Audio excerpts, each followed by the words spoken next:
Radio Shanghai.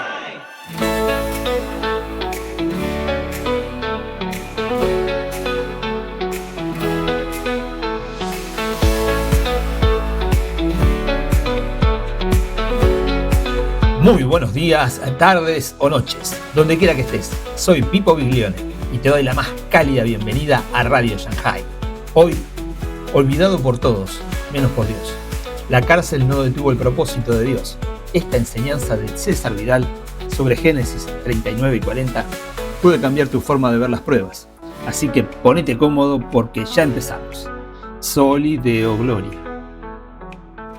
Bueno, el pasaje de hoy es tremendamente interesante. Continuamos con esa historia de Jacob y de sus hijos, como dice el libro de Génesis, y después de que nos habló de lo que sucedía con Judá y con Tamar y que examinamos, volvemos a la historia de José. ¿Qué había pasado con José cuando llegó a Egipto? Bueno, versículo 39, llevado pues José a Egipto, Potifar, oficial de Faraón, capitán de la guardia, varón egipcio, lo compró de los ismaelitas que lo habían llevado allí. José llega a Egipto y en Egipto hay un personaje que se llama Potifar, que es el jefe de la guardia del faraón. Algunos han pensado que podía ser un personaje histórico que se llamaba Tajuer, que fue oficial del faraón Amenemhat III, pero esto no es del todo seguro. Lo que sí es bastante claro es que pertenecía a una familia de adoradores del dios Ra. ¿Y esto por qué? Dirá alguno. A ver, ¿y esto de dónde lo saca usted? Pues muy sencillo. El nombre en egipcio se escribe Pedi-Perra y eso significa aquel que tiene el conocimiento del dios Ra. Es decir, estamos hablando de un personaje que efectivamente pertenecía a los adoradores del dios Ra, un dios solar, un dios tan importante que los faraones se presentaban como hijos de Ra, un personaje seguramente de la aristocracia egipcia que en un momento determinado contempla a ese jovencito, quizá en el mercado de esclavos, y decide que ese jovencito se lo lleva a su casa. José en esos momentos no es un hombre libre, José es un esclavo. Y aquella vivencia que él había tenido, en la que se daba grandes caminatas para ir a buscar a sus hermanos en el campo, que de pronto llegaba a un sitio, no estaban los hermanos, se iba a buscarlos, eso se había acabado. Se habían acabado los espacios abiertos, se había acabado la libertad y había quedado convertido en un esclavo. Bien, sí, no estaba en las minas, no estaba trabajando en los campos, era eso que aquí en el sur de los Estados Unidos, en la época de la esclavitud, llamaban el negro de casa, es decir, un sirviente que estaba sobre todo en la casa, pero no dejaba de ser un esclavo. Y entonces se produce una serie de situaciones que aparecen descritas en los siguientes versículos y que son muy relevantes. Versículo 2. Mas Jehová estaba con José y fue varón próspero y estaba en la casa de su amo el egipcio. Y vio su amo que Jehová estaba con él y que todo lo que él hacía Jehová lo hacía prosperar en su mano. Y así halló José gracia en sus ojos y le servía. Y él le hizo mayordomo de su casa y entregó en su poder todo lo que tenía.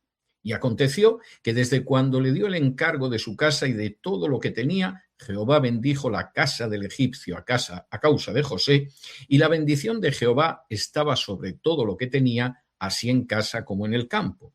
Y dejó todo lo que tenía en mano de José, y con él no se preocupaba de cosa alguna, sino del pan que comía, y era José de hermoso semblante y bella presencia. Versículo 2. Jehová, es decir, el Dios del pacto, sobre todo en el Pentateuco, de manera muy clara en Génesis, cuando se utiliza Jehová es para enfatizar que es el Dios con el que tenemos un pacto, el Dios que tiene un pacto con el pueblo suyo, ese Jehová estaba con José. Las circunstancias podían ser circunstancias muy negativas. A fin de cuentas, eres un esclavo privado de libertad que no puede ir seguramente apenas a unos metros de donde se encuentra sin permiso del amo. Pero con todo y con eso, lo importante no son las circunstancias. Lo importante no es dónde te encuentras. Lo importante no es si la situación es mala. Lo importante, como dice ese versículo 2, es que Jehová estaba con él. Y fíjense que además el versículo 2 empieza con una conjunción adversativa, más o pero. Es decir, José era un esclavo, pero Jehová estaba con él. José era un siervo, mas Jehová estaba con él. Tu vida puede ser difícil, pero Dios está contigo. Las situaciones que atraviesas pueden ser dolorosas, pero más Dios está contigo. Y eso tiene consecuencias. Y tiene consecuencias enormemente importantes, porque si Dios está con nosotros, no tenemos que temer, ni tenemos que dejarnos aplastar, ni tenemos que permitir que nos machaque la adversidad. Porque Dios, además, donde estemos, incluso aunque sea en una situación de esclavitud, va a actuar a través de nosotros. Y esto es tremendamente importante, porque aquí José se convierte en un canal de bendición para aquella persona a la que está sometido. Yo sé que hay mucha gente que eso de pensar que tiene que ser un canal de bendición, a lo mejor para la compañía, la empresa, el jefe en el que trabajan, lo mismo ni se les pasa por la cabeza. Bueno, yo voy, trabajo tantas horas, me pagan tanto dinero y ya está. Aquí cada uno ha cumplido su parte, esperemos que razonablemente bien y se acabó. Pero aquí hay mucho más. Aquí es un esclavo que no tiene en apariencia ningún motivo para pensar en el bien de su amo, si acaso para cubrir el expediente más o menos, para evitarse quizá unos azotes, unos latigazos, pero Dios ve las cosas de una manera distinta. Precisamente porque José está ahí, yo voy a bendecir esa casa. Y eso es tan obvio que el amo se percata. Y el jovencito que ha llegado y que quizá inicialmente pues lo tenía acarreando cosas, moviendo cosas, limpiando en determinados sitios, en un momento concreto empieza a subir dentro de la casa, no sabemos a lo largo de cuánto tiempo, y acaba convirtiéndose en el mayordomo de la casa. Es decir, este es un muchacho que no me roba, es un muchacho que hace que las cosas vayan bien, ya no solo en la casa, sino en el campo. Es un muchacho en el que yo puedo descargar la tarea de administrador. Y es algo muy importante, porque yo que he tenido varios administradores y me han robado, me consta cómo efectivamente tener una persona de confianza a la que le confías algo y que efectivamente hace que prospere, no se dedica a robarte, ni a engañarte, ni a hacer el vago, eso es un verdadero tesoro. Y como dice aquí en el versículo 5, la bendición de Jehová estaba sobre todo lo que tenía, así en casa como en el campo. Dios bendice en medio de las situaciones de adversidad. Pero lo que es más importante, Dios además nos utiliza como canales de bendición para otros si es que nosotros somos capaces de percatarnos de que Dios nos quiere utilizar como un elemento de bendición. Quiere que en un momento determinado se puedan percatar de que aquello que nos confían es algo que va a ir bien, de que aquello que nos entregan es algo que va a marchar bien, de que aquello que nos encomiendan se va a realizar bien. Y Dios en ese sentido bendice y utilizándolos como canal de bendición, al mismo tiempo también nos bendice a nosotros. Pero en la vida surgen dificultades. Si alguien piensa que se puede llegar a un momento en la existencia en que está razonablemente bien y ya no van a surgir problemas a lo largo de su vida, es que no tienen idea de lo que es este mundo y no tienen idea de lo que es esta vida. O que ha escuchado a algún predicador enfermo que va diciendo que esta vida puede ser totalmente un camino de rosas y sin ningún problema, si lo confiesas, lo proclamas y lo crees por fe. Bueno, pues esa no es la enseñanza de la Biblia y la Biblia, por el contrario, lo que nos muestra es que incluso en situaciones que son situaciones de tranquilidad, de prosperidad, de sosiego, no estamos exentos de otro problema. Y el problema surge inmediatamente. Versículos del 7 en adelante. Aconteció, después de esto, que la mujer de su amo puso sus ojos en José y dijo: duerme conmigo. Y él no quiso. Y dijo a la mujer de su amo: he aquí que mi señor no se preocupa conmigo de lo que hay en casa, y ha puesto en mi mano todo lo que tiene. No hay otro mayor que yo en esta casa, y ninguna cosa me ha reservado sino a ti, por cuanto tú eres su mujer.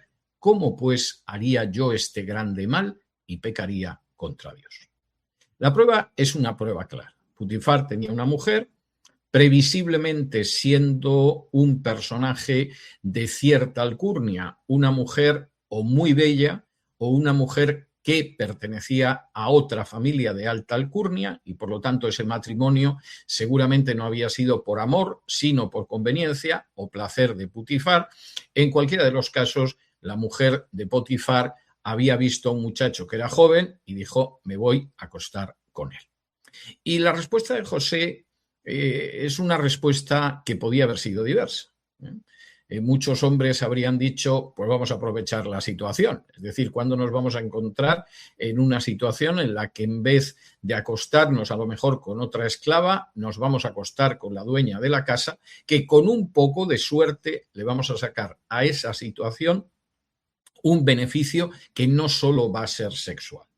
Si efectivamente la dueña de la casa queda satisfecha, pues bueno, siempre se puede ir consiguiendo algún beneficio, algún otro que ejecute algunas de las ventajas que me apetecen, que me dé algunas de las recompensas que me apetece y quién sabe si en un momento determinado hasta voy a conseguir la libertad. De manera que me voy a acostar con ella porque aparte del mayor o menor placer sexual que derive de esa situación, le puedo sacar más beneficios. Primera opción. Segunda opción, hombre, no está bien acostarse con la mujer de otro hombre. Esto es algo que está muy mal por definición. Si además es un hombre que ha confiado en mí o si fuera un amigo, todavía parece que ese adulterio es todavía peor. Pero ¿quién se va a enterar? Como dicen aquí algunos americanos que van a correr su juerga, su francachela a Las Vegas, lo que se hace en Las Vegas se queda. Se queda, a lo mejor se queda la prostituta con la que te has acostado, se queda el traficante de drogas que te ha pasado la cocaína o se queda tu dinero en un casino donde te lo has gastado irresponsablemente. Pero eso de que lo que se ha hecho en Las Vegas se queda, eso no es nada más que un intento de silenciar una conciencia que por lo menos todavía dice algo. De manera que esa es otra opción, para mucha gente hubiera sido una opción aceptable. Bueno, pues yo aquí a fin de cuentas soy un pobre desgraciado, estoy apartado de mi familia, estoy lejos de mi tierra, lo mismo no los vuelvo a ver nunca. Bueno, pues aprovechemos algo las oportunidades que se ofrecen. Y hay una tercera opción, que es la opción de José. Yo voy a actuar con integridad, aunque podría perfectamente actuar de una manera pecaminosa, y no se enteraría nadie. Y no se enteraría nadie, sobre todo porque esta es una mujer casada. Yo he escuchado en ocasiones a hombres, amantes de las aventuras sexuales, diciendo que la mejor mujer para llevársela a la cama era una casada. Y no porque tuviera más experiencia o algo por el estilo, sino porque no va a decir nada, porque está casada, porque quiere mantener su matrimonio. Si te vas con una soltera, te va a pedir responsabilidades. Como se quede embarazada además, lo mismo hasta pretende que te cases con ella. Pero tú te vas con una casada y eso queda cubierto. Si se queda embarazada, ya se ocupará ella de acostarse con su marido para que se crea que va a tener un nuevo hijo. No va a decir nada, va a mantener silencio en la mayoría de los casos.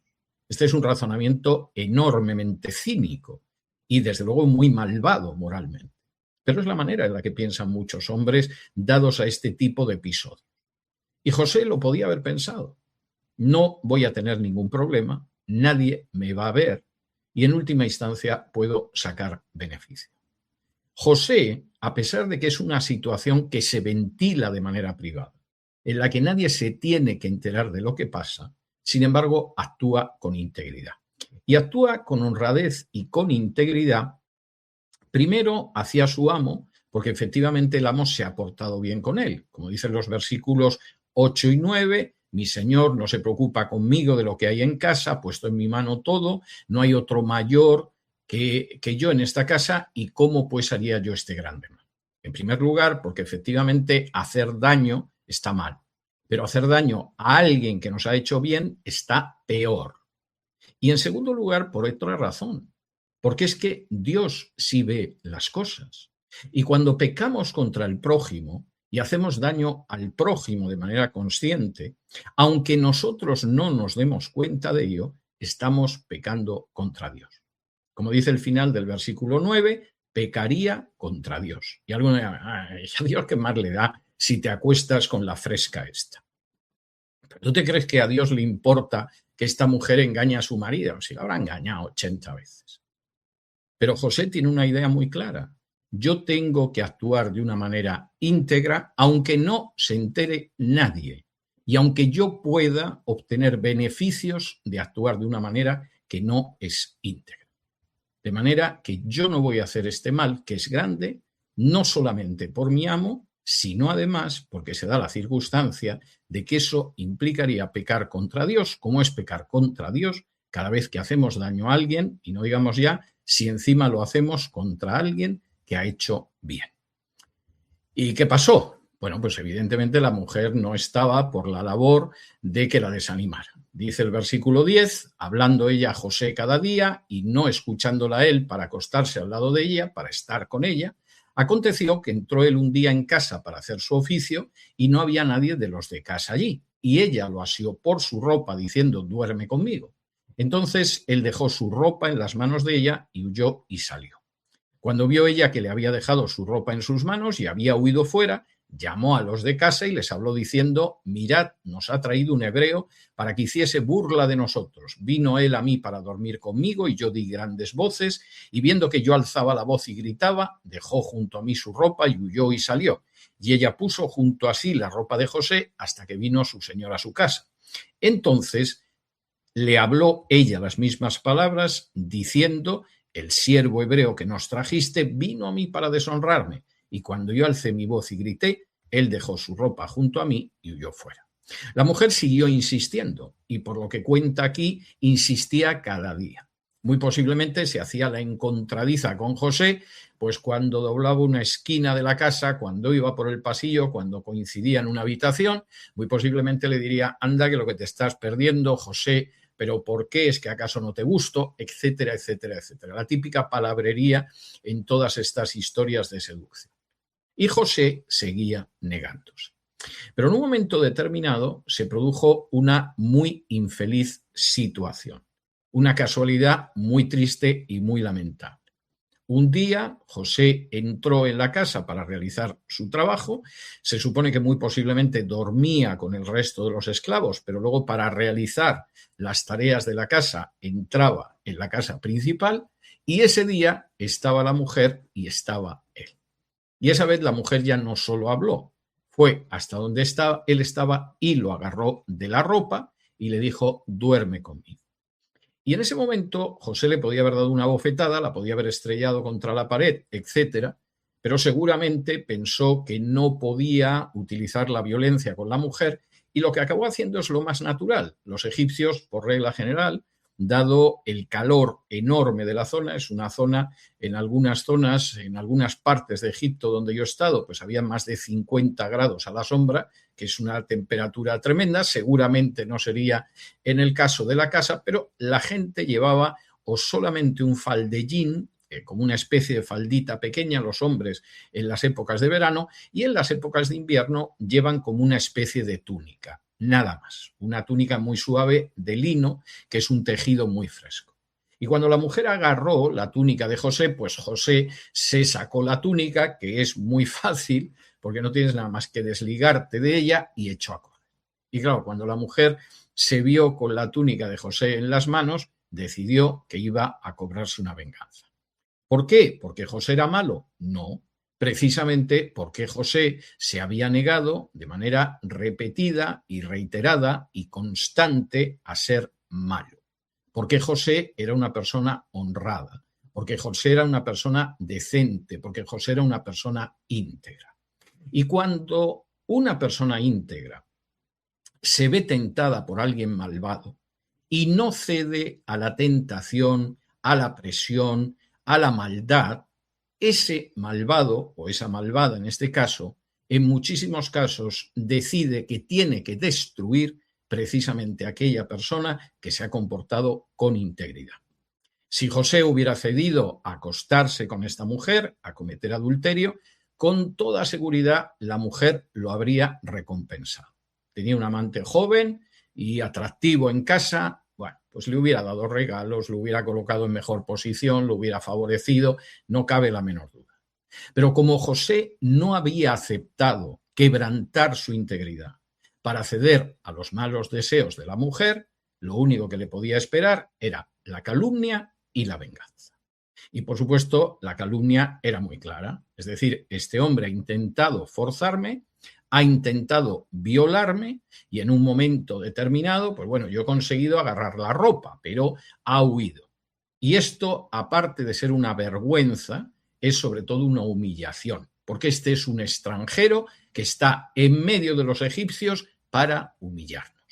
Y por lo tanto estuvo esperando en casa y uno se imagina las horas de espera tumbada en la cama con la túnica de José al lado, regurgitando, rumiando, ideando las palabras que le iban a decir al marido para que en última instancia el marido actuara y ejecutara su venganza. Una mentira que pretende la venganza contra una persona que no se ha portado mal, sino que ha actuado como tendría que actuar. Y desde luego las palabras del versículo 17 son tremendas. El siervo hebreo que nos trajiste. Primero, este es un esclavo. Segundo, es un esclavo de otra raza. Y tercero, la culpa es tuya.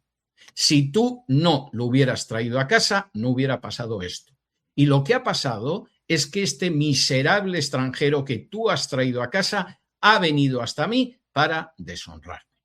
Y yo tuve que alzar la voz. Yo me defendí sola y efectivamente cuando grité, él dejó su ropa y huyó. La calumnia para destruir al que se ha portado con decencia.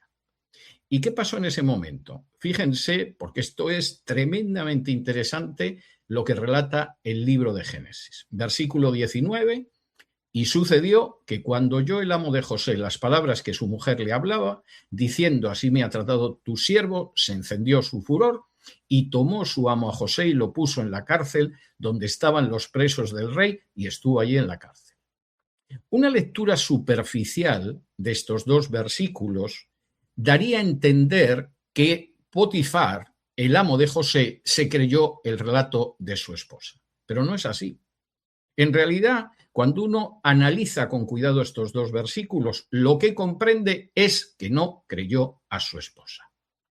Cuando él oye a la mujer que dice que así me ha tratado su siervo, se enciende en furor. ¿Contra quién?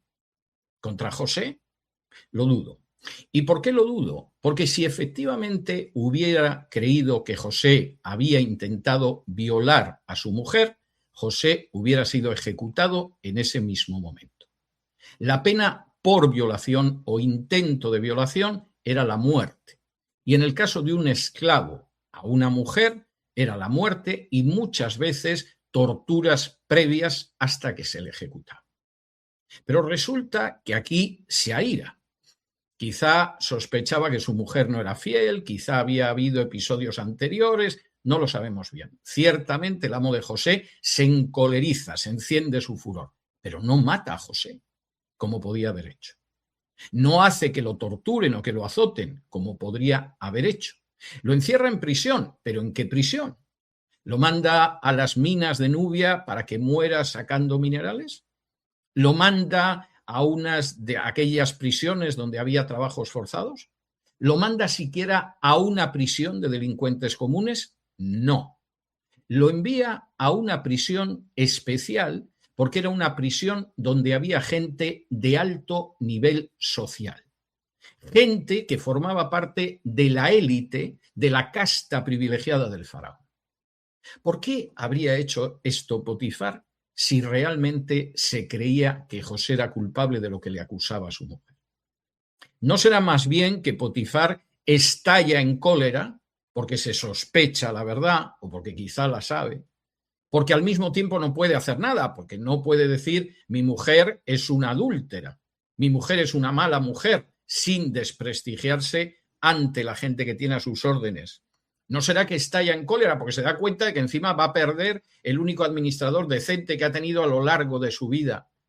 Y claro, evidentemente tiene que dar la apariencia de que lo castiga para no quedar en vergüenza, pero es tan consciente de que José no es culpable que lo envía a una prisión, pero es la prisión de los privilegiados. Es la prisión no de los presos comunes, no de las minas, no de los trabajos forzados, sino la prisión de los presos especiales del rey, de los cortesanos, de los que formaban parte en mayor o menor medida de la casta dominante del antiguo Egipto. Y lo vamos a ver a continuación. Y efectivamente José va a parar ahí, en la cárcel de los presos del rey. ¿Y qué sucede? Pues que el Dios del pacto sigue estando con nosotros en las situaciones más difíciles. Versículo 21. Pero Jehová estaba con José y le extendió su misericordia y le dio gracia en los ojos del jefe de la cárcel, y el jefe de la cárcel entregó en mano de José el cuidado de todos los presos que había en aquella prisión. Todo lo que se hacía allí, él lo hacía. No necesitaba atender el jefe de la cárcel cosa alguna de las que estaban al cuidado de José, porque Jehová estaba con José y lo que él hacía, Jehová lo prosperaba. Jehová estaba con José, versículo 21, y le extendió su misericordia y le dio gracia en los ojos del jefe de la cárcel. ¿Cómo le dio gracia? Bueno, es algo sobre lo que podemos imaginar. Quizá Potifar en un momento determinado le dijo: mira, ocúpate de él en la prisión, oye, pero ya te adelanto, porque ha sido mi mayordomo, que es un chico muy competente. Puesto a administrar cosas, es un personaje muy competente. O quizá el jefe de la prisión observó a José, qué cosa tan rara que este chico, que lo tendrían que haber ahorcado por intentar violar nada menos que a la esposa del jefe de la guardia. Resulta que no lo han ejecutado, me lo traen aquí a mi prisión, que es una prisión de privilegio. Empezó a observar a José, se dio cuenta de que efectivamente José era un personaje competente y en poco tiempo lo tenía como administrador. Porque además se da la circunstancia de que, bueno, estos no son presos comunes, esto no es un ladrón, no es un salteador de caminos, no es un desvalijador de tumbas. Aquí hay gente que ha podido caer en desgracia en la corte de Faraón, pero no es gente de poca relevancia. Y este muchacho es un muchacho que no forma parte de ellos, con lo cual no se me va a liar con ellos, pero al mismo tiempo es una persona de confianza. Me viene muy bien como la persona que evita que yo me ensucie las manos en el interior de la prisión y que va arreglando las cosas. Y por supuesto, esto que a lo mejor al director de la prisión le parecía que era fruto de lo inteligente que él era y la psicología que tenía y cómo podía descubrir quién valía y quién no valía en la prisión, en realidad era la mano de Jehová, el Dios del pacto, prosperando. Y entonces en la prisión sucede otra cosa. Nos vamos al capítulo 40 y versículos del 1 al 4 para ver cómo era esa situación de José. Y dice así: aconteció después de estas cosas que el copero del rey de Egipto y el panadero delinquieron contra su señor el rey de Egipto, y se enojó Faraón contra sus dos oficiales, contra el jefe de los coperos y contra el jefe de los panaderos, y los puso en prisión en la casa del capitán de la guardia, en la cárcel donde José estaba preso. Y el capitán de la guardia encargó de ellos a José, y él los servía, y estuvieron días en la prisión. De nuevo, lo que estábamos viendo antes. No sabemos en qué delinquieron el copero mayor del faraón, ni el panadero, se podría traducir el repostero, no solo hacía el pan, sino también los pasteles del faraón. Pero el caso es que cuando delinquieron no fueron a una mina a picar, no fueron a una cantera a sacar piedra, no fueron a una cárcel normal, fueron a esta cárcel. Esta era una cárcel de élite. Y cuando el faraón se enoja con ellos, no los manda al peor sitio, sino que los pone en esta prisión que, como dice aquí, estaba en la casa del capitán de la guardia. Era una prisión, era una dependencia penitenciaria, pero no era para todo el mundo, era para gente de élite. Y ahí es donde estaba José. Y cuando llegan estos dos, que son personas de especial importancia, son siervos, sí, pero ojo, son funcionarios altos, funcionarios de confianza que sirven en la cercanía del faraón. El que le llena la copa tiene que ser un personaje de confianza, porque si no es de confianza puede envenenar la copa del faraón. Y de hecho los monarcas durante milenios han tenido a alguien que era el que probaba la bebida y la comida para evitar la posibilidad de ser asesinados. De modo que el copero era un personaje de una alcurnia muy elevada. Y el que le daba de comer, y además le daba de comer el pan y los pasteles, pues casi más. Y entonces este dice, oye, mira, tú aquí en la prisión haces muchas cosas, pero ocúpate de estos dos que son muy importantes. Y José está cerca de ellos porque sí, el faraón puede estar irritado, los tiene en la prisión. Oye, pero no sabemos qué puede pasar el día de mañana. Y tú te vas a ocupar de ellos y evidentemente como preso de confianza los atiende y pasan cosas muy interesantes. Versículo 5. Y ambos, el copero y el panadero del rey de Egipto, que estaban arrestados en la prisión, tuvieron un sueño, cada uno su propio sueño en una misma noche, cada uno con su propio significado. Vino a ellos José por la mañana y los miró, y he aquí que estaban tristes. Y él preguntó a aquellos oficiales de Faraón que estaban con él en la prisión de la casa de su señor, diciendo, ¿por qué parecen hoy mal vuestros semblantes? Y ellos le dijeron, hemos tenido un sueño, y no hay quien lo interprete.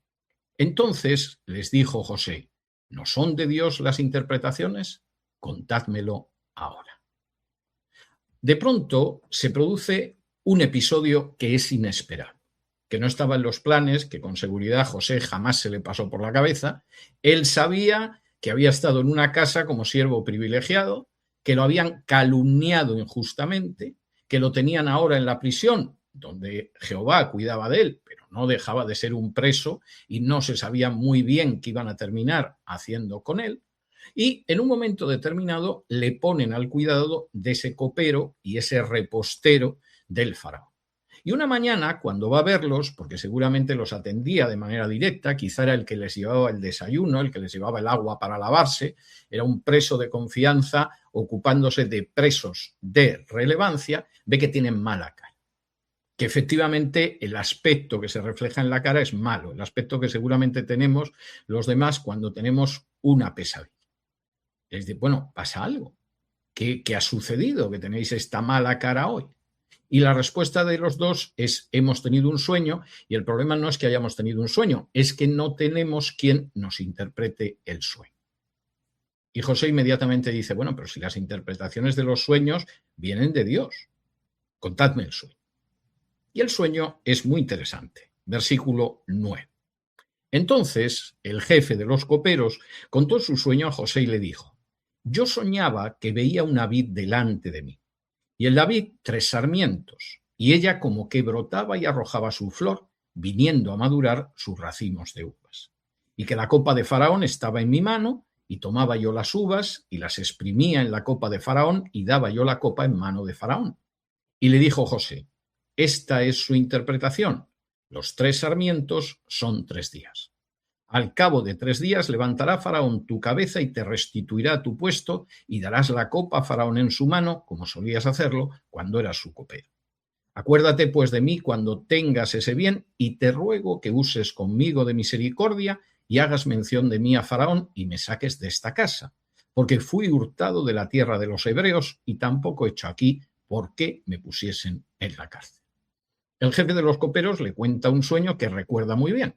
En el sueño ve una vid y de pronto en la vid aparecen 3 sarmientos, 3 racimos de uvas. Y de pronto la vid empieza a crecer y aparece la flor. Y esos racimos de uvas ya no son esos racimos pequeñitos y verdes, sino que se convierten en unos racimos maduros, que da gusto verlos. Y entonces él aparece en su sueño, tiene en la mano la copa del faraón, que era una copa específica para que el faraón degustara el vino que le agradaba, y él toma de las uvas del sueño, las exprime en la copa y le sirve al faraón. Y José le dice, mira, es muy sencillo. Los 3 sarmientos son 3 días. De aquí a 3 días, tú que estás postrado, con la cabeza inclinada, con la cabeza gacha, con el rostro deprimido, el faraón te va a levantar la cabeza y te va a volver a colocar en su puesto. Y tú vas a volver a darle al faraón la copa como hacías antes, en el pasado, cuando eras su copero. Esto va a suceder. Y te tengo que pedir un favor. Cuando tú estés en ese puesto, cuando estés en esa situación, por favor, compadécete de mí, recuerda el bien que yo te he hecho y dile al faraón que me saque de aquí. Porque yo estoy aquí sin ninguna culpa. Yo vivía en el país de los hebreos y allí me secuestraron y luego me vendieron. Pero es que cuando yo he llegado aquí a Egipto, tampoco he hecho nada malo que justifique el que me encuentre en prisión. Acuérdate de mí. Yo te hago ahora este favor, revelándote el sueño, hazme tú el favor de contárselo al faraón para que él me saque de aquí. ¿Qué sucede en ese momento? Bueno, pues el jefe de los reposteros se anima. Versículo 16. Viendo el jefe de los panaderos que había interpretado para bien, es decir, el sueño, pues al final resulta que es algo bueno. Bueno, pues ahora me animo yo a contar el mío. Dijo a José: también yo soñé que veía 3 canastillos blancos sobre mi cabeza. En el canastillo más alto había de toda clase de manjares de pastelería para Faraón, y las aves las comían del canastillo sobre mi cabeza. Entonces respondió José y dijo: esta es su interpretación. Los 3 canastillos, 3 días son. Al cabo de 3 días quitará Faraón tu cabeza de sobre ti y te hará colgar de la horca, y las aves comerán tu carne de sobre ti. El panadero, el jefe de los reposteros, sería una traducción más exacta, ve que lo que le ha contado al antiguo jefe de coperos está muy bien y dice: hombre, a ver si yo también tengo suerte, y esto significa también voy a salir y le voy a llevar los pasteles y el pan al faraón. Le dice: mira, yo he soñado con 3 canastillos blancos. Los llevaba encima de la cabeza. No sé qué habría en los 2 de abajo, porque claro, cada canastillo tapaba al otro, pero en el de más arriba había los pasteles más deliciosos que se le podían ofrecer al faraón. Pero resulta que, bueno, no paraban de venir pájaros y de comerse los pasteles. Entonces me desperté. Y José le dice: pues es muy fácil. Los 3 canastillos son 3 días. Al cabo de 3 días, de la misma manera que llevabas los canastillos sobre la cabeza, te van a quitar la cabeza de encima. Y el faraón va a coger tus restos, después de ejecutarte, después de haberte decapitado, te va a colgar y allí van a venir las aves a comerte de la misma manera que en el sueño las aves se inflaban a comer pasteles. ¿Y qué pasó? Bueno, pues esto es tremendamente importante. Versículo 20. Al tercer día, que era el día del cumpleaños del faraón, el rey hizo banquete a todos sus sirvientes y alzó la cabeza del jefe de los coperos y la cabeza del jefe de los panaderos entre sus servidores. E hizo volver a su oficio al jefe de los coperos y dio la copa en mano de Faraón. Mas hizo ahorcar al jefe de los panaderos, como lo había interpretado José, y el jefe de los coperos no se acordó de José, sino que lo olvidó. Pasaron 3 días, como aparecía en los 2 sueños. Y al cabo de los 3 días era precisamente el cumpleaños del faraón, y como es habitual, se celebró con un banquete. Y antes de eso, el faraón de pronto había dicho, seguramente, bueno, en mi último cumpleaños yo tenía un copero y tenía un jefe de reposteros. Me acuerdo de ellos. Están en esa prisión para personas privilegiadas. El copero lo voy a restaurar. No era tan grave lo que hizo el copero, me siento magnánimo, me siento generoso, me siento bueno, que vuelva y el día de mi cumpleaños que me traiga la copa de vino como siempre. Y el repostero era un personaje odioso. El repostero lo único que merece es su castigo y además lo voy a castigar en el día de mi cumpleaños para que se vea que yo ejecuto justicia. Y lo ahorcó. Y por supuesto vinieron las aves y se comieron su cuerpo. Y uno diría, y claro, el jefe de los coperos se acordó de José, que le había hecho el enorme favor tan solo 72 horas antes, 3 días antes de decirle lo que iba a suceder, y habló con el faraón y le dijo: Señor, tenéis que saber que lo que me ha sucedido me lo reveló una persona que estaba en la prisión conmigo, otro de la corte, no, un hebreo, que al pobre lo secuestraron y lo trajeron ya aquí y él no ha hecho nada malo y yo creo, Señor, que tendríais que ponerlo en libertad. Y entonces el faraón lo puso. No, en absoluto. Lo que dice el versículo 23 es terrible.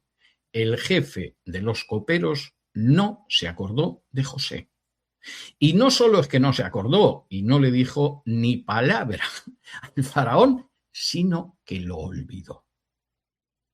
Ahora, En este pasaje que hemos visto hoy, que cubre la estancia de José en la prisión, por eso hemos visto los dos capítulos juntos, hay una serie de lecciones que son muy importantes. Yo diría que al menos hay 10 lecciones en las que me voy a detener en los próximos minutos, porque son muy importantes. La primera es que Dios nos acompaña en los peores momentos. En contra de lo que piensa la gente, Dios no nos deja en los peores momentos, ni estamos en los peores momentos porque Dios nos haya abandonado. Esa lectura de la vida no es correcta. La lectura de la vida es que podemos pasar por los peores momentos, pero Dios siempre está con nosotros. Como dice el inicio del primer capítulo que hemos estudiado hoy, más Jehová, etcétera, etcétera. Sí, podía pasar todo esto. Podía suceder lo que sucedía. Lo habían vendido sus hermanos, se lo habían llevado a Egipto como esclavo, mas Jehová, el Dios del pacto, estaba con él. Y esto es muy importante recordar. Cuando estamos pasando por malas situaciones, no es que Dios nos haya abandonado. Es que incluso en las malas situaciones, Dios está y siempre va a estar con nosotros, como estuvo con José.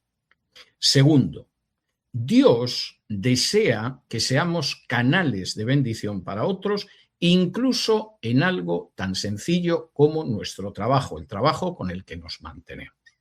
El trabajo con el que nosotros nos mantenemos, claro que es verdad que tiene como una función principal y esencial que nos ganemos la vida y que podemos mantener a aquella gente que depende de nosotros. Eso es innegable. Pero Dios también desea que ese trabajo sea un canal de bendición para otras personas. Y ese canal de bendición puede ser de muchas maneras, porque a lo mejor trabajamos muy bien, porque a lo mejor la persona que nos ha contratado es una persona que se siente tranquila si sabe que nosotros estamos haciendo ese trabajo, porque a lo mejor se da la circunstancia de que aprovechamos la pausa del almuerzo, la pausa de la comida, para compartir el Evangelio. Porque a lo mejor hay gente que sufre en ese trabajo a la que podemos llevarle un mensaje de consolación. Pero Dios tiene entre sus propósitos bendecir a otras personas, aunque no crean en Él, como era el caso de Potifar o del director de la prisión, aunque no crean en Él, a través de nosotros. Y deberíamos tenerlo en cuenta. Nuestro trabajo es mucho más importante, puede ser duro, pesado, largo, muchas cosas. Pero es mucho más importante de lo que generalmente pensamos dentro de los propósitos de Dios. Tercero, Dios espera que siempre seamos íntegros, incluso cuando no nos ve nadie. Y el caso de José es un ejemplo al respecto. A José no le veía nada.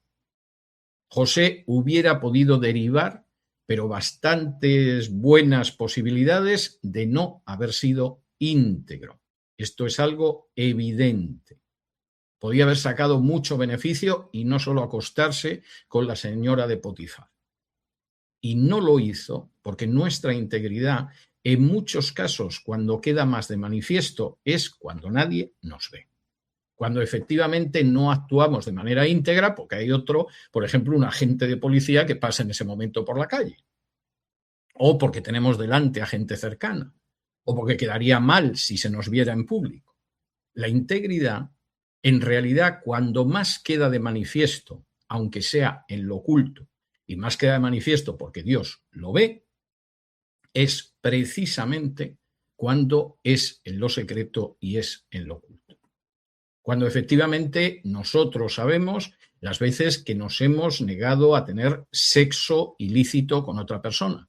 No se lo hemos contado a nadie.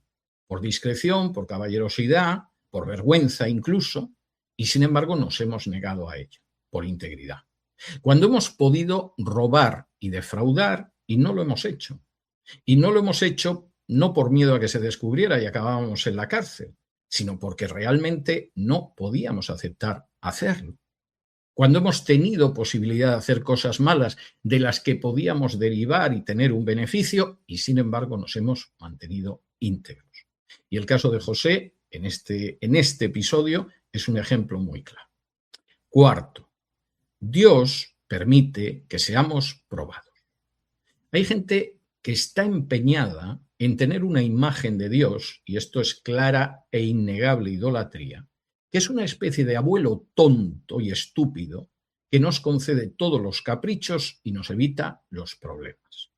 Cualquiera que es padre y ha tenido que educar hijos sabe que en más de una ocasión eso implica confrontar y chocar con un hijo, y no porque quieras o no porque seas autoritario o porque seas dictatorial, sino precisamente porque el niño no puede hacer lo que quiere, es en contra suya. Y no le dejas que se coma toda la lata de mermelada, no porque le quieras privar del inmenso placer de disfrutar de la mermelada de fresas, sino porque al niño le sentaría muy mal y se pondría a vomitar y no dormiría durante toda la noche. No eres un padre cruel, eres un padre responsable. Y eso significa que a lo largo de nuestra vida Dios no nos va a librar de un problema que a veces es doloroso, como es la prueba.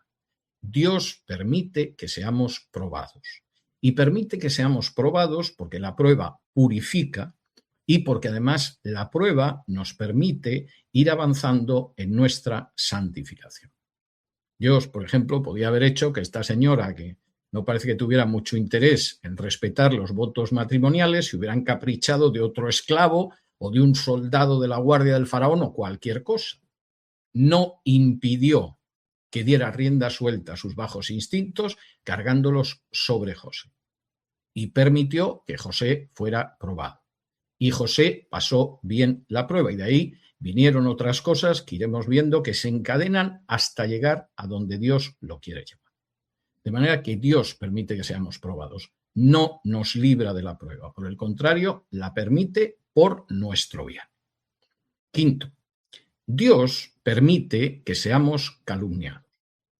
Y en este sentido, la historia de José es evidente. Este es un violador y además el cerdo este es un hebreo. Ya es el colmo. Mal sería que el egipcio fuera un violador, pero que lo sea un hebreo y encima que lo has traído tú a casa, Potifar, cabeza de chorlito. ¿Cómo es posible? La calumnia en este caso, además, llevaba aparejada un peligro muy real de la ejecución y de una ejecución precedida por la tortura. Así de claro y así de evidente. Y Dios permite que seamos calumniados y que se digan cosas de nosotros que son falsas y no debería importarnos, porque en última instancia la palabra del calumniador no tiene ningún valor, como no la tenía la de esta mujer aspirante a adúltera. Y como no consiguió ser adúltera del todo, pues evidentemente utilizó la calumnia, y como suele pasar con el calumniador, acusando al inocente de aquello que había en su corazón. Este hombre quería llevar a cabo un sexo ilícito. No, bonita, tú querías llevar a cabo un sexo ilícito y él se negó, y por eso lo estás calumniando. Y la calumnia es algo que está tan presente en la vida de los verdaderos creyentes que la consumación de las bienaventuranzas es cuando Jesús dice que bienaventurados, felices, dichosos seréis cuando los hombres os calumnien y digan toda clase de malas cosas en vuestra contra. O sea, no os preocupéis por eso. No tenéis que salir a defenderos de las calumnias. Se caen por sí mismas al paso del tiempo. Consideraos bienaventurados porque por seguirme a mí y seguirme con integridad sois calumniados. Y hubiera podido decirle a José, José, considérate bienaventurado porque por ser íntegro, cuando era muy fácil no serlo, eres calumniado y arrojado en prisión. Sexto, incluso en la prueba y en la calumnia, Dios nos protege. Y alguno dirá, pues vaya protección. Hombre, ya lo creo que hubo protección. Ya lo creo que hubo protección. José podía haber acabado ejecutado de la manera más dolorosa, más vil y más criminal, y José ve cómo se salva su vida y en poco tiempo vuelve a tener una posición privilegiada en el lugar en el que se encuentra. Sí, sigue siendo un preso, sigue siendo una persona privada de libertad, sigue siendo una persona sometida a órdenes de otros, pero es una persona a la que Dios ha protegido de los efectos de la calumnia y de la prueba. Y Dios actúa siempre así. Séptimo, Dios siempre se las arregla para que acabemos encontrando gracia ante los ojos de algunas personas. En España hay un refrán, hay un dicho popular que dice que más vale caer en gracia que ser gracioso. Ser gracioso no está mal, pero si caes en gracia y le caes bien a alguien, eso es estupendo. Bueno, pues Dios procura que siempre encontremos gracia en alguien, y además en alguien que a lo mejor ni se nos pasa por la cabeza quién pudiera ser. Y en situaciones en que estamos al límite, en que ya parece que el siguiente paso es caer en el abismo, que el siguiente paso es precipitarnos en la destrucción, en ese momento Dios opera en el corazón de alguna persona para que encontremos gracia ante sus ojos. Y el jefe de la cárcel ve a José, quizás sabía de su experiencia en la casa de Potifar. Dice, oye, pues a lo mejor este chico me va a venir bien. Además, este chico, como no conoce a los de la corte, ¿no? Todas esas luchas internas de la corte, no va a estar atrapado por ellas. No va a ser una persona fácil de sobornar. No va a ser una persona partidista. Va a seguir mis órdenes, va a hacer las cosas bien, me voy a poder fiar de él. Y encontró gracia ante el director de la prisión, como nosotros la podemos encontrar ante otras personas. Octavo, Dios utiliza nuestros dones. José tenía un don que sus hermanos habían despreciado incluso con sarcasmo, y era su relación especial con los sueños. Cuando José empieza a tener sueños, a los hermanos les sienta muy mal, porque se dan cuenta de por dónde pueden ir los sueños, pero encima le empiezan a llamar el soñador. Cuando el pobre se ha dado una auténtica paliza para poder localizarlos, no ha vuelto a casa, obedece a papá, los sigue, los encuentra, ahí viene el de los sueños. Ahí viene el soñador. Se va a enterar, esto no lo ha soñado. En el caso de José era eso, parece ser que él que era una persona honrada, que él que era un buen administrador. Pero Dios siempre utiliza lo que tenemos. Y nadie debería pensar que no tiene un don espiritual o un don natural que Dios no pueda utilizar. Ese don natural o ese don espiritual puede ser más o menos evidente para el resto de la gente. Hay algunos que se ven a la legua, ¿no? Pero hay otros que no son tan conocidos. Dios va a utilizar todos si nosotros nos ponemos a su servicio. Lamentablemente hay mucha gente que desea ser lo que no es. Y como desea ser lo que no es, aquello que es no lo utiliza. Y por el contrario se dedica a destrozar la vida de los demás queriendo ser lo que no es. Esto lamentablemente sucede. Pero si nosotros nos ponemos a los pies de Dios, con lo que Él nos ha dado, Dios lo va a utilizar y lo va a utilizar para bendecir a los demás y lo va a utilizar para bendecirnos a nosotros mismos, como tendremos ocasión de ver. Noveno, y es muy importante, Dios permite que seamos objeto de ingratitud. Es verdad que muchas de las cosas que hacemos no las hacemos buscando el agradecimiento de la gente. Las hacemos porque pensamos que hay que hacerlas, porque pensamos que es una manera de ayudar a los demás, porque pensamos que es algo que complace y agrada a Dios, y no lo hacemos por la recompensa ni el agradecimiento. Pero es muy normal que cuando de pronto una persona que tendría que estarnos agradecidos se comporta como un ingrato, eso cree por lo menos un dolor. A algunos les puede crear una herida y a otros hasta un resentimiento. Pero lo cierto es que en última instancia Dios permite que seamos presa de los desagradecidos. Y el caso del copero es evidente. Es decir, esto es lo que ha pasado, acuérdate de mí, vas a salir, etc. A los 3 días, ni palabra. Y con el tiempo se le olvidó. Y hay algunos ingratos que son peores que otros. Ramón y Cajal, que era un médico español al que le dieron el Premio Nobel de Medicina, decía que había 2 clases de ingratos, 2 clases de desagradecidos. Primero estaban los que se olvidaban, como el copero del faraón. Le has hecho un bien, se olvida totalmente, como si nunca hubieras pasado por su vida. Y había una segunda clase de ingratos que eran mucho peores, los que se vengan del bien que les has hecho. Les has hecho un bien y por lo menos podrían olvidarse. No, como les has hecho un bien, se vengan del bien que les has hecho. Si el copero hubiera sido de estos, hubiera dicho, cuando yo estaba en prisión, cuando yo no era el copero mayor del faraón, cuando yo estaba en esa situación, este miserable hebreo me ayudó. Yo no le voy a perdonar nunca que me ayudara en un momento en que yo estaba en tan mala situación, porque eso me humilla. En ese momento acepté que me ayudara, pero no quiero recordar. Que no salga jamás de la prisión. Y efectivamente, hay ingratos que se olvidan y hay ingratos que encima se vengan del bien que les has hecho. Pues el Señor lo permite. Y sabe por qué lo permite. Y no debería crearnos ningún tipo de resentimiento ni de malestar, porque el Señor sabe cómo eso encaja en sus propósitos. Y con esto llegamos a la última lección de este pasaje. Dios nunca nos olvida. Nos pueden olvidar los ingratos, nos puede olvidar el copero mayor de Faraón, nos puede olvidar gente muy cercana, pero Dios jamás nos olvida. Y además tiene un propósito para nosotros.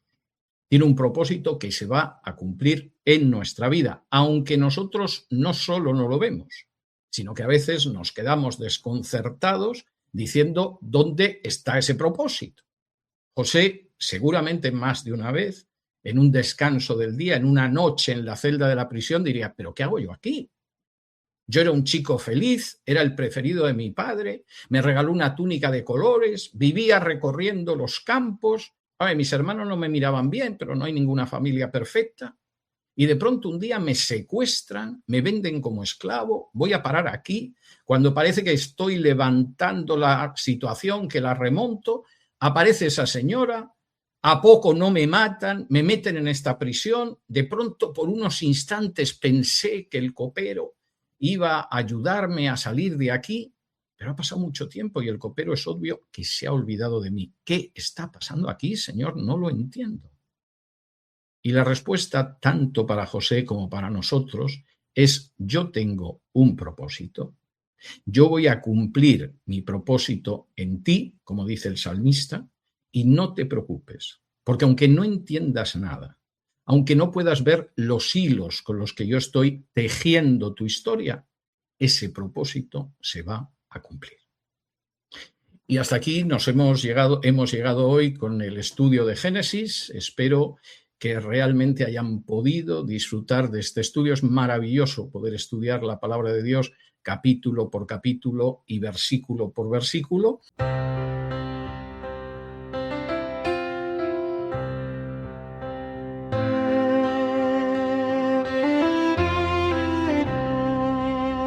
Grande es tu fidelidad, oh Dios eterno. No fallas nunca, siempre cuidas de mí. Tu compasión cada día se renueva. Has sido fiel y lo serás hasta el fin. Grande es tu fidelidad. Grande es tu fidelidad. Cada mañana nueva gracia me das. Todo lo que necesito, tu mano lo provee.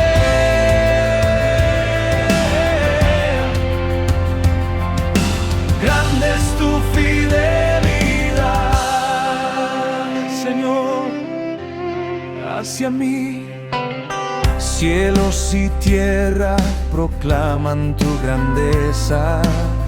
Las estaciones tu bondad muestran hoy. Toda la creación levanta su canto. Gloria al Dios vivo, mi Padre y mi Señor. Grande es tu fidelidad. Grande es tu fidelidad. Cada mañana nueva gracia me das. Todo lo que necesito,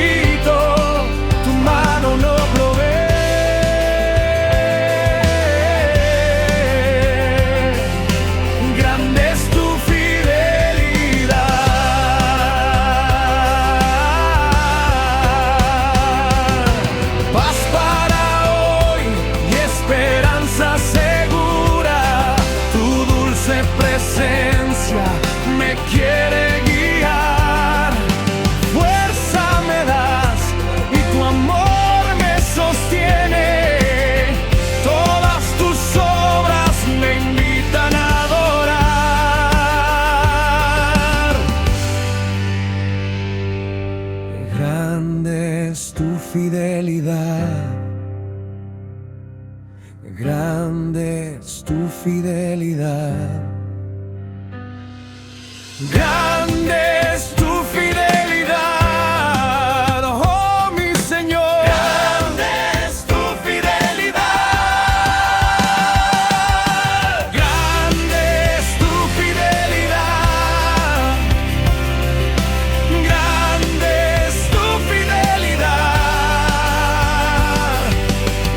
Cada mañana nueva gracia me das. Todo lo que necesito, tu mano lo provee.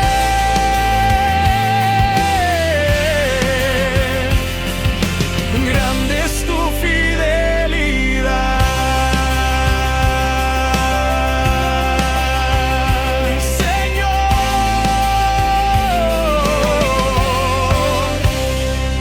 hacia mí.